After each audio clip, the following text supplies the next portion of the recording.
Ladies and gentlemen, our next guest is a wonderful actress whose work you've seen in such motion pictures as Moonlight and Valentino, and also the blockbuster Seven. Her newest film is called The Pallbearer, and it opens today, as a matter of fact. Do me a favor, please welcome to The Late Show, Gwyneth Paltrow. You see what he's doing over there? He's pretending to be very, very cute. He's playing What's the Frequency, Kenneth. What's the frequency, It's Gwyneth. What's the frequency, Gwyneth? Very nice, Paul. Very, very hip. Gwyneth, welcome to the program. Thank you very much. How you doing? I'm excellent, thanks. Do you mind if we talk a little bit about yourself? No, All right, let's go. Where are you from? I was born in Los Angeles. Oh, because now let me point this out. Your parents are show business people, That's right, actors they and producers and That's that kind right. of thing. Your mother in fact, is. Paul was on a show of my father's. Which show was right? that? Tattingers, the show he did in New York. That's right. That's exactly right. But I he did a wasn't a- marvelous cameo in the Tattingers. Absolutely right with your father. But he wasn't a priest. Why don't you go out there and sit in the hallway?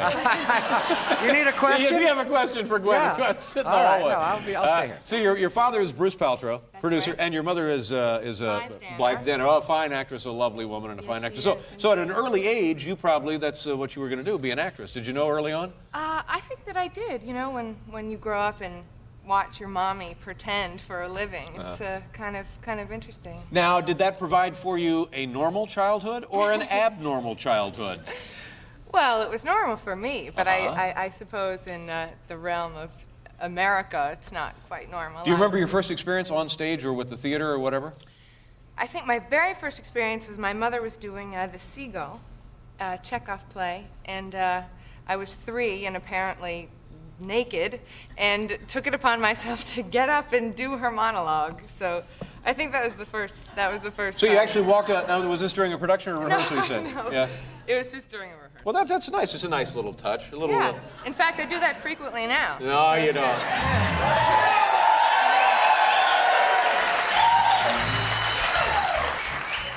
Yeah. Were your parents strict with you or not? What kind of a kid were you? Did you get in trouble a lot, or were I you? did. Yeah. As a teenager, I got. Have you ever a been little- arrested? No. Really? You have, haven't you? No. What? What do you mean I have? No, I've never been arrested. Yes, What do you mean? we know you with those speeding tickets. Speeding tickets, and- yes, I've had some speeding tickets, but I've never been incarcerated. Oh, It's okay. never this. I take it back. Haven't seen me on an episode of Cops. All right, TV boy, get out of the car with your hands up. Come on, let's go. Spread them. No, that hasn't happened. But you got into some mischief yourself? Certainly, I What kind of did. things? Well, you know, I would sneak out of the house a lot. How old were you when this was going on? Probably about 16. 16, right? But I would leave a note for them on my bed. Mom and Dad, yeah. I would say, Mom and Dad, I snuck out. I'm not kidnapped. I'm at this bar, and you can punish me when I get home. Wow. Yeah.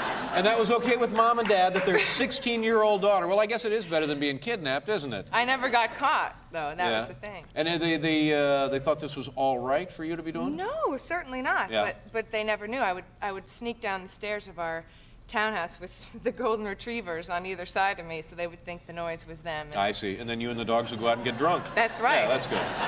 You and the dogs go out hunting. You could have been me and the dogs. I've taken the dogs out for a hunt, Mom and Yes. Dad. We're going after quail. We'll be back in a couple of years. And the film, The Pallbearer, I saw it a couple of weeks ago. It's very entertaining. It's a.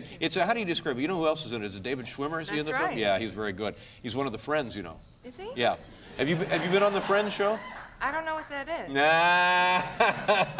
What's Friends? But the show, the film is kind of a. How do you describe it? I want to keep saying black comedy and I would dark say comedy. it's a kind of a darkish comedy. Yeah, and it's tell folks what it is. Well, it's wild and wacky and funny, and it's just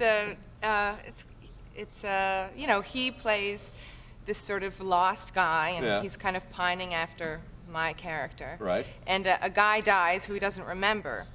And the mother of the guy calls him and asks him to be a pallbearer, and because he Then the feels... fun begins. And then the fun Yeah. begins. The Yeah. fun ensues. Now tell me about your boyfriend, Brad Pitt. What's the deal going there? How is that? What kind of a guy is he? Is he a nice guy? He's the best How did you guy. guys meet? Was this on the film? We met, well, we've met a couple of times before, Mm-hmm. actually, just sort of around. But we really met and started going out on Seven. Yeah. Yeah, he's the sexiest man alive, you know. Really? Yeah. People magazine, the sexiest man alive, Brad Pitt. No, no. Sexiest man alive. No, no. Barney Bowles is the Oh, sexiest. there you go. How about butt? How about butt there? to see you. Thank you very much. The big film opens today. Who else is in the cast? It's you, David Schwimmer, Barbara Hershey. Barbara Hershey. Biddy Schramm, Tony Collette, Michael Vartan. Well, I hope it's a big, big hit for you. Why, thank you, Nice Dave. to see you. Nice Pleasure to to meet see you. you. Give my best to your, well, I don't know, your dogs. Tell your dogs I said hello. Gwyneth Paltrow, we'll be right back.